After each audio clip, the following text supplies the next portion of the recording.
Y ahora pasemos al epígrafe 9, que tiene un título que a mí me parece precioso. Fíjense ustedes cómo se llama este epígrafe. La política de estabilización del nivel general de precios y sus efectos desestabilizadores sobre el sistema económico. Existen etapas en la historia en las cuales, como consecuencia de la introducción de nuevas tecnologías, de la agudización del espíritu empresarial, de la incorporación de volúmenes crecientes de población a los circuitos económicos, como resultado combinado de todo esto, se produce un enorme desarrollo de la productividad, es decir, de la producción de bienes y servicios. Son circunstancias como, por ejemplo, la de los años 20 del siglo pasado. Se introduce una innovación empresarial genial por parte de Henry Ford, la producción en serie. Hasta entonces los coches se hacían uno a uno, por encargo, se hacen en serie. Como consecuencia de esto, ¿qué pasa? Se reducen los costes, se produce mucho más, y lo que antes era un bien de lujo solo para los millonarios se convierte en un bien de consumo masivo para las clases medias populares, el Forte. Es el caso también de la última década del siglo pasado y de los primeros años de este. Innovaciones tan importantes como la introducción de Internet, nuevas tecnologías en las comunicaciones y, sobre todo, más de 1.000 millones de personas que estaban fuera del circuito y que se incorporan a trabajar en una economía de mercado en China y en India. Esto ha dado lugar a un aumento tremendo de la producción. Queridos alumnos, a igualdad de circunstancias, cuando se producen estos efectos, está el aumento del número de unidades de bienes y servicios producidos y de la calidad de los mismos, que a igualdad de circunstancias el precio unitario tiende a bajar. Y este proceso en el que se produce más a precios cada vez más bajos es la plasmación más favorable y sana del desarrollo económico. Porque aunque ganemos lo mismo, vemos que cada vez lo que compramos nos cuesta menos. Por ejemplo, en el ámbito de las tecnologías, yo recuerdo el primer ordenador personal que compré allá por el año 85, de los primeros que llegaron a España. Me costó varios millones de pesetas de entonces, como si fuera 25.000 euros de hoy, pero además teniendo en cuenta la inflación, como si fueran 50.000 euros de hoy. Con 50.000 euros, ¿cuántos ordenadores personales puedo comprar hoy? 50, y además cada uno de ellos con 100 veces más capacidad, al menos que el que yo adquirí en el año 85. ¿Qué significa esto? Que el precio unitario de ese producto, como consecuencia de las innovaciones tecnológicas y del aumento de la productividad, no ha dejado de bajar. Bueno, pues en estas etapas en las que hay tanto aumento de la productividad y los precios deberían de bajar, muchos economistas están empeñados en que hay que mantener estable el poder adquisitivo de la unidad monetaria. Es decir, que hay que impedir que los precios bajen. Y así en los años 20 del siglo pasado y en los años finales del siglo pasado y comienzos de este, en los que hubiéramos debido de experimentar una rebaja muy significativa en los precios unitarios, en mayor o menor medida, dependiendo del bien en cuestión, pero el resultado de ese aumento de la productividad al que me estoy refiriendo tan grande, resulta que, so pretexto de mantener constante el poder adquisitivo de la unidad monetaria, es decir, impedir que suba el poder adquisitivo de la unidad monetaria como consecuencia de la bajada de los precios, las autoridades han reaccionado inyectando masivamente la masa monetaria necesaria para que los precios no bajaran y mantuvieran su nivel. La llamada política de estabilización del poder adquisitivo de la unidad monetaria en entornos de aumento de la productividad, sin embargo, tiene unos efectos enormemente perniciosos y desestabilizadores. Primero, porque oculta a la ciudadanía lo que de verdad está pasando. En los años 20 del siglo pasado y en los años recientes antes de esta crisis, los precios no han subido mucho. Y por tanto los políticos y los ciudadanos pensaban que se había alcanzado un círculo virtuoso, que jamás se iba a detener. Cuando de hecho el sistema estaba sufriendo una expansión crediticia como no se había visto hace décadas,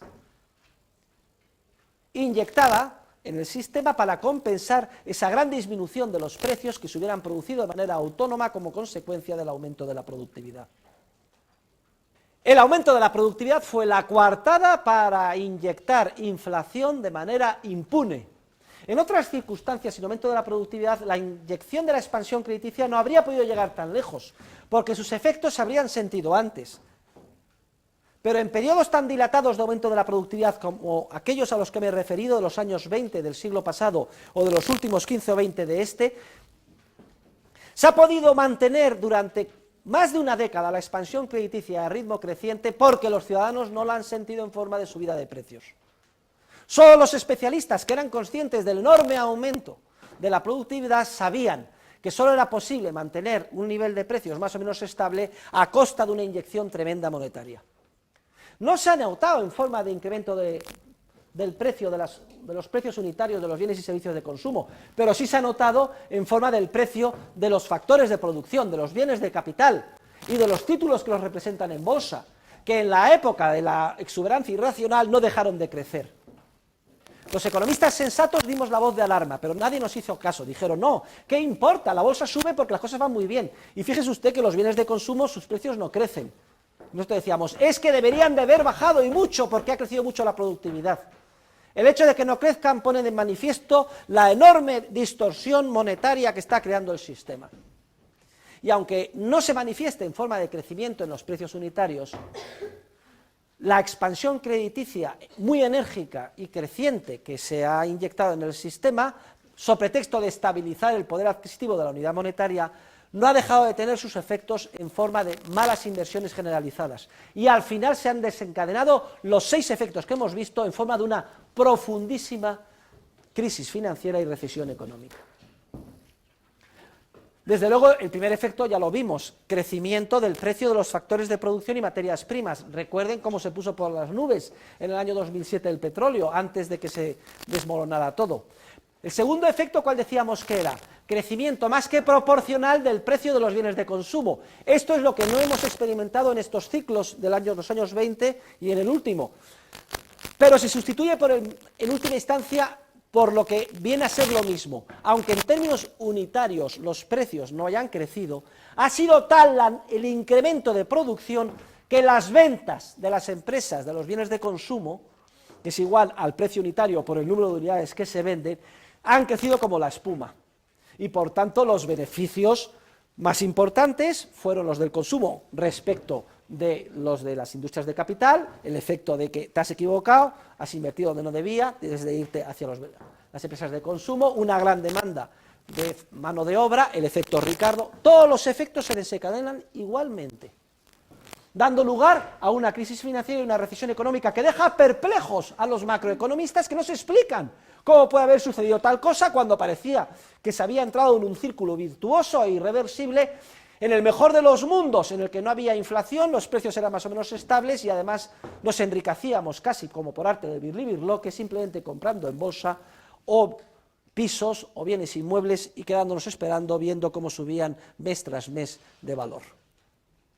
Fíjense cómo la teoría económica es una caja de herramientas conceptual que nos permite entender aquello que no se ve, que es lo importante.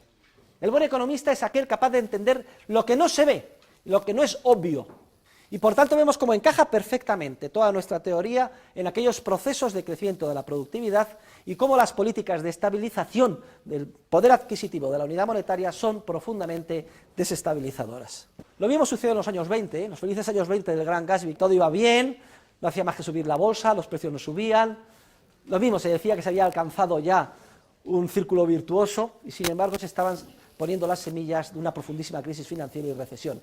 Son unas similitudes enormes las que hay entre ese periodo y el que acabamos de experimentar y que ha terminado con la actual crisis financiera y recesión económica.